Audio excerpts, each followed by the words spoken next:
नमस्कार, आप देख रहे हैं आज तक और मैं हूं इंद्रजीत।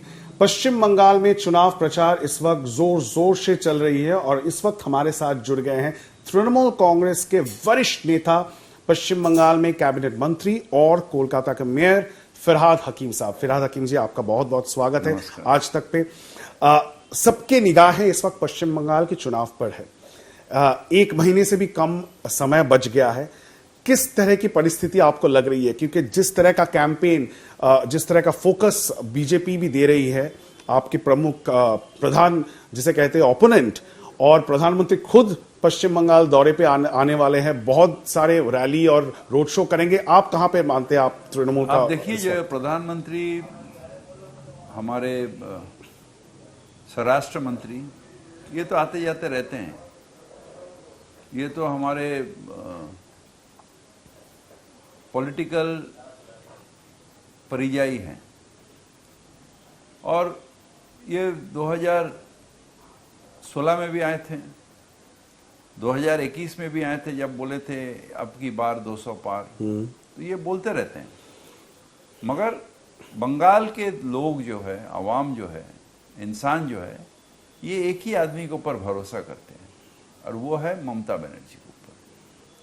इसलिए हमारा फेस ममता बनर्जी है, जिसके ऊपर अवाम समझते हैं ये हमारे घर के लड़की है और यही हमारे लिए सुरक्षा लाएगी और ये हमारे लिए सब बंदोबस्त जो है ये करेगी। एसआईआर का चैलेंज तगड़ा है इस बार, लग रहा है एसआईआर से तृणमूल घबराया हुआ है, डरा हुआ नहीं है, मगर हम एसआईआर का विरोध इसलिए कर रहे हैं क्योंकि हमें लगता है ये अन्याय है। जो हम भारतीय हैं और हमें वोट देने का अधिकार ये इलेक्शन कमीशन ले नहीं सकता है, क्योंकि ये अधिकार हमें सेंट्रल गवर्नमेंट नहीं दिया, बीजेपी नहीं दिया, इलेक्शन कमीशन हमें, हमारे इंडियन कॉन्स्टिट्यूशन ये अधिकार हमें दिया। और ये अधिकार अगर कोई हमसे छीनता है वो कॉन्स्टिट्यूशन विरोधी है। अगर कॉन्स्टिट्यूशन विरोधी है तो वही देश विरोधी। लेकिन आप क्यों मानते हैं कि इलेक्शन कमीशन क्यों छीनेगा? इलेक्शन कमीशन का ये मानना है कि यहाँ पे बहुत सारे घुसपैठिए हैं, बांग्लादेशी हो सकते हैं, इलीगल इमिग्रेंट्स हो सकते हैं, उनको हटाना चाहिए। ये कौन किया है? ये परसेप्शन कौन किया है? यहाँ के बीजेपी घुसपैठिया, रोहिंगा। गृहमंत्री खुद कहते हैं, गृहमंत्री कहते हैं, प्रधानमंत्री कहते हैं। मगर इलेक्शन कमीशन से मैं आज पूछता हूं आपके सामने, एक घुसपैठिया मिला आपको? एक रोहिंगा मिला? नहीं मिला। अगर नहीं मिला तो इतना बड़ा पाप ऐसे कैसे कर दिए? जो ओरिजिनल ऑथराइज इंडियन, उसको आप लाइन में खड़ा होकर दिन के, उनके जो रोजगार दिन का है वो उसको खराब कर दिए, उनको टेंशन में रखे और उनके हत्या कर दिए। लेकिन फिरहाद साहब, हमने कैमरे पे कैद हुआ है वो विजुअल्स, बांग्लादेश बॉर्डर से यहां से हजारों लोग निकल रहे थे जब एसआईआर का घोषणा यहां पे हुआ। डर के मारे लोग निकल रहे थे। वोटर मिला कि नहीं? बांग्लादेश कोई गया, बीएसएफ पैसा खा के अमित शाह तक पहुंचा कि नहीं हमें मालूम नहीं, मगर बीएस को बॉर्डर से इधर से गाय जाता है, उधर से आदमी आता है, क्या हमको मालूम नहीं। वोटर मिला कि नहीं?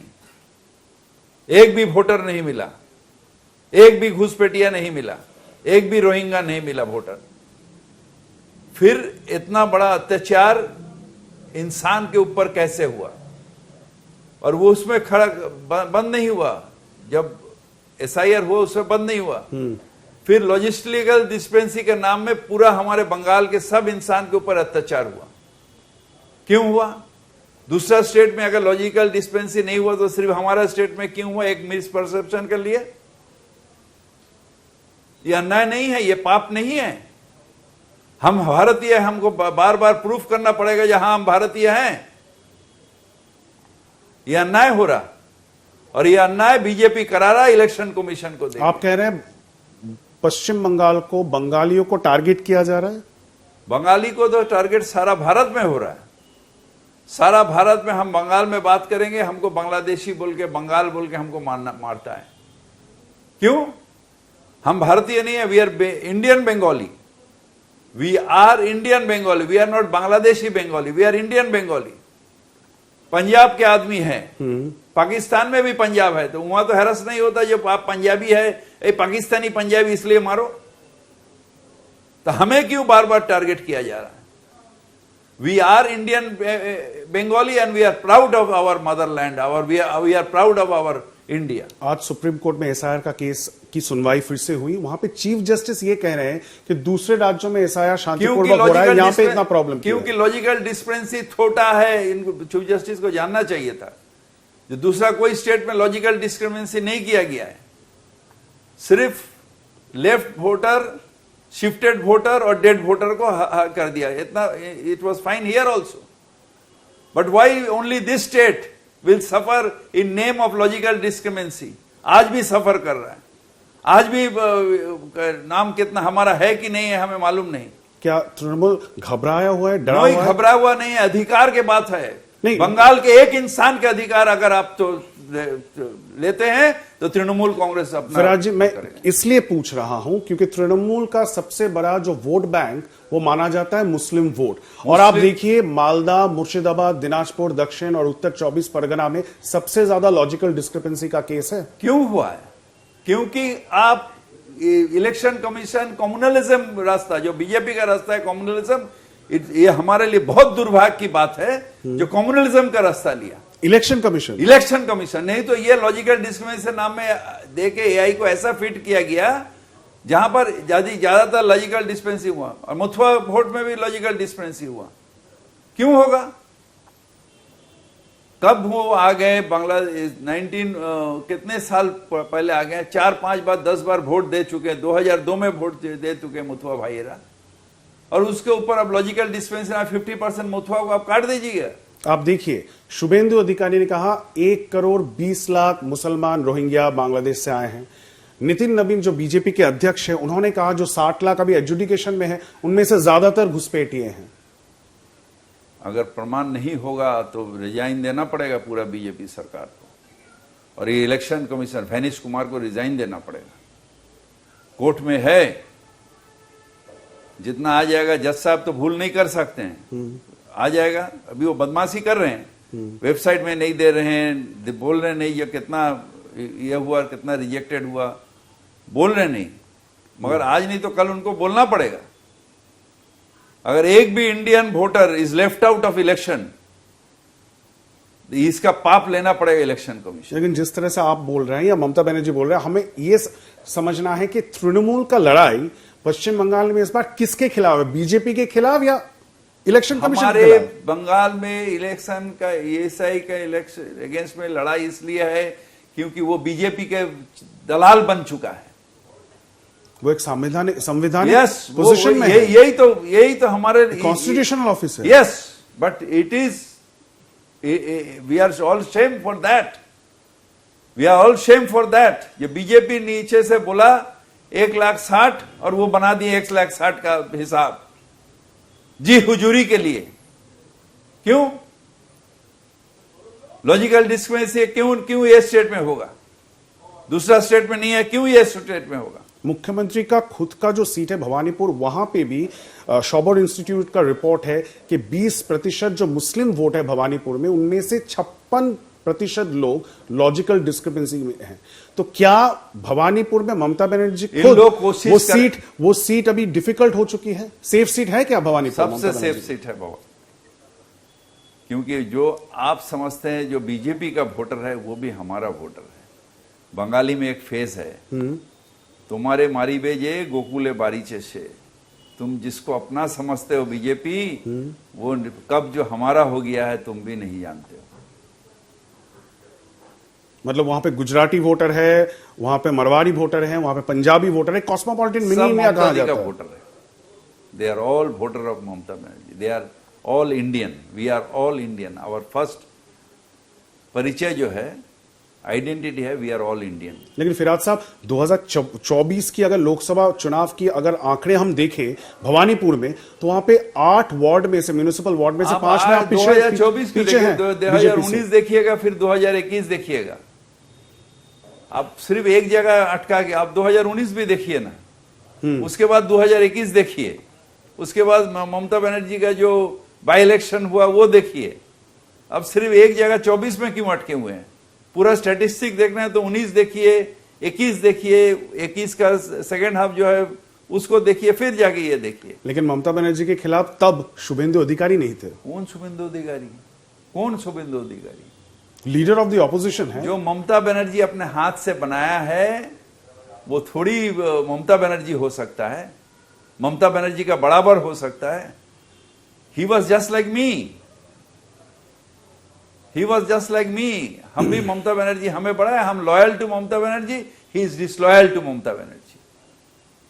कौन शुभेंदु अधिकारी? कोई बराबर है थोड़ी, कोई फैक्टर नहीं है, कोई फैक्टर नहीं है, कोई फैक्टर नहीं है। और नंदीग्राम में इस बार, नंदीग्राम में मेरा ख्याल से इस बार वो क्या 1956 वोट से वो देखिए, जीते वो थे। हमारा पुराना दोस्त था।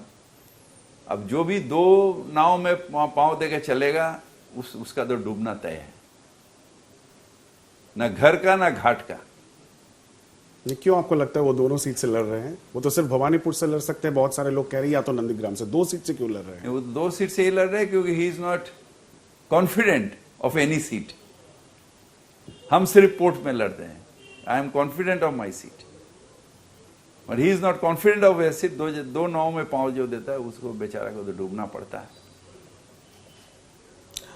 फिराज जी, इस बार के चुनाव में भी फिर से जिस विषय पे सबसे ज्यादा चर्चा है नेशनली, सब जानना चाहते हैं कि एक तो हुमायूं कबीर आपके पार्टी से निकल के नया पार्टी उन्होंने बना दिया, उसके साथ असदुद्दीन ओवैसी फिर से वापस आ गए बंगाल में, और वो एक साथ गठबंधन बना के चुनाव लड़ रहे हैं। तो क्या ममता बनर्जी का मुस्लिम वोट जो इतना क्रिटिकल है आपकी जीत के लिए, वो छीन लेंगे? वो छीन नहीं सकते हैं, क्योंकि every Muslim, every Hindu, every Sikh, every Christian knows that जब तक तृणमूल है हम सुरक्षित हैं, हम अच्छे हैं। बंगाल गुजरात नहीं होगा, बंगाल यूपी नहीं बनेगा। तो ये डर का राजनीति नहीं है? नहीं, डर का राजनीति, ये सेल्फ कॉन्फिडेंस का राजनीति है। हम अच्छे कैसे रहेंगे, मेरे घर में हम अच्छे रहेंगे। अब हमको 5 स्टार होटल देने से भी हम अच्छे नहीं रहेंगे, शांति नहीं रहेगा मन में। शांति रहेगा जब हम हमारा अपना घर ले रहेंगे। This is our home, this Bengal is our home. तो ओवैसी जी कोई फैक्टर बनेंगे इस बार? सीमांचल में, बिहार में उन्होंने अच्छा रिजल्ट किया। इसके आगे भी ओवैसी जी लड़े थे। क्या हुआ? बंगाल में ये बिहार नहीं है या यूपी नहीं है। जो कम्युनलिज्म और कम्युनलिज्म दोनों एक साथ मिलके बुद्धू बनाएगा इंसान को, ऐसा नहीं है।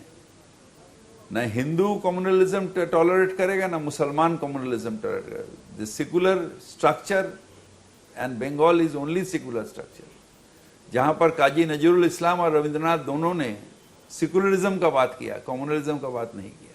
लेकिन आपके तृणमूल कांग्रेस का, ममता बनर्जी का जो सेकुलर राजनीति का आप जो कहते हैं, उसके खिलाफ सबसे बड़ा आरोप यह है कि आप मुस्लिम तुष्टीकरण की राजनीति करते हैं। सेकुलरिज्म मतलब अब मुस्लिम तुष्टीकरण बन चुका है। आप जो पीछे है ममता बनर्जी उसके साथ है। आप ये क्यों नहीं कहते हैं, जहां पर जंगल महल में, आमलासोल में इंसान चोटी खाता था, गाछ का शिखर लेके खाता था, आज वो अच्छा है।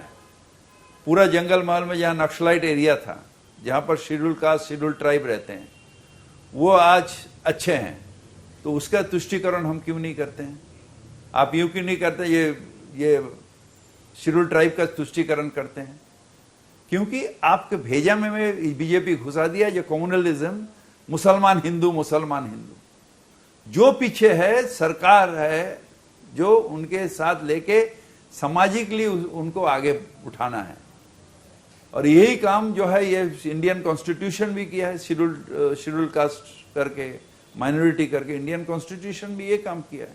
ममता बनर्जी वही काम कर रहे हैं एज पर कॉन्स्टिट्यूशन। जो पीछे है उसको आगे बढ़ाना ये हमारे फर्ज बनता है और वो काम करते। लेकिन बंगाल में जिस तरह से आरएसएस हो या बीजेपी जिस तरह से अपना वर्चस्व दिखा रही है, उससे कहीं ना कहीं ममता बनर्जी को क्या ये डर है कि हिंदू वोट बैंक बना है, वो शिफ्ट हो जाएगा? मंदिर की राजनीति, वो मंदिर बना रही है, बंगाली हिंदू, जगन्नाथ मंदिर हो या दुर्गा मंदिर, क्यों बनाने की जरूरत है? हमारे टूरिज्म के लिए, टूरिज्म को और रिलीजियस टूरिज्म को और बढ़ावा। तो हुमायूं कबीर भी कह रहे हैं कि मैं बाबरी मस्जिद बनाऊंगा। बाबरी मस्जिद तो बनाएगा नहीं, बाबरी मस्जिद बनाना है हुआ जाओ ना, यहाँ अपना बाप का नाम में नहीं बनाता है, बाबरी का बाबर का नाम में बनाता है। बाबर तो हुआ बनाया था, यहाँ पर तो नहीं बनाया था। और उसके बाद बाबरी मस्जिद बनाएगा, पॉलिटिकल पार्टी कर लिया बाबरी मस्जिद के आड़ में। फंडिंग कहां से आ रहा है? कहां से आ रहा है आपको? कहां से आ रहा है? देखिए कहां से आ रहा है। जहां से ओवैसी जी का आता है वहां से इसका भी आ रहा है। आप खुद ही तो बोला जो मुसलमान वोट भाग करने के लिए हो रहा, तो जो मुसलमान वोट भाग होने से जिसका फायदा होगा वही फंड करेगा। लेकिन होगा क्या?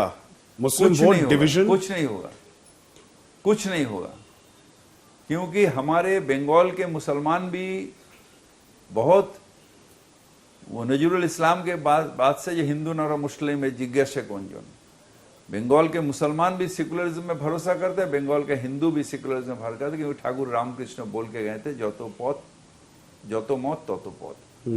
तो दोनों जो है ये सेकुलरिज्म के बात करते हैं। ये कम्युनलिज्म हमारे बंगाल के डीएनए में नहीं है। जैसा ये धंधा करने के लिए हमको छोड़ के चले गया बीजेपी में, वो भी अपना रोटी पकाने के लिए कुछ फायदा के लिए चले गया। इसमें कुछ नहीं होगा, कुछ नहीं होगा। ममता बनर्जी थी, है और रहेगी। ये आप बिल्कुल एकदम दावे के साथ, कॉन्फिडेंस के साथ कह रहे हैं। 1 महीने बचा है अभी, चुनाव प्रचार पुरजोर से चल रहा है। 4 तारीख को आपको मैं इंटरव्यू दूंगा और उसमें आप मिला लीजिएगा जो हम हर जो बात कह रहे हैं। अगर ठीक होगा तो आप मेरे लिए मिठाई लाइएगा, अगर ठीक नहीं होगा तो मैं आपके यहाँ माफी मांग के कैमरे के सामने चले जाऊंगा। कितना आएगा? कितना आएगा हम तो ये नहीं है क्या बोलते हैं, मगर इस बार लास्ट ईयर से ज्यादा होगा, ये मैं दावे के साथ कह सकता हूं। अगर 250 भी हो गया तो मैं आश्चर्य नहीं होगा। 250 अगर हो गया तो मैं आश्चर्य नहीं होगा, क्योंकि इंसान के लिए SIR का खौफ इतना है, उसका जो इज्जत गया है। एज ए इंडियन हमको लाइन में खड़ा होकर प्रूफ करना पड़ेगा आई एम इंडियन। ये अपमान जो है, ये इंसल्ट इंसान जल्दी से भूलेगा नहीं। चलिए, आपको बहुत बहुत शुक्रिया। आपने अपने कैंपेन से समय निकाल के हम आज तक के साथ इतना समय बिताया, और उसके साथ साथ बेस्ट विशेस भी आपको एक इतनी बड़ी चुनाव के लिए। तो ये थे हमारे साथ कोलकाता के मेयर और तृणमूल कांग्रेस के वरिष्ठ नेता, राज्य के मंत्री फिरहाद हकीम, सिर्फ आज तक पर।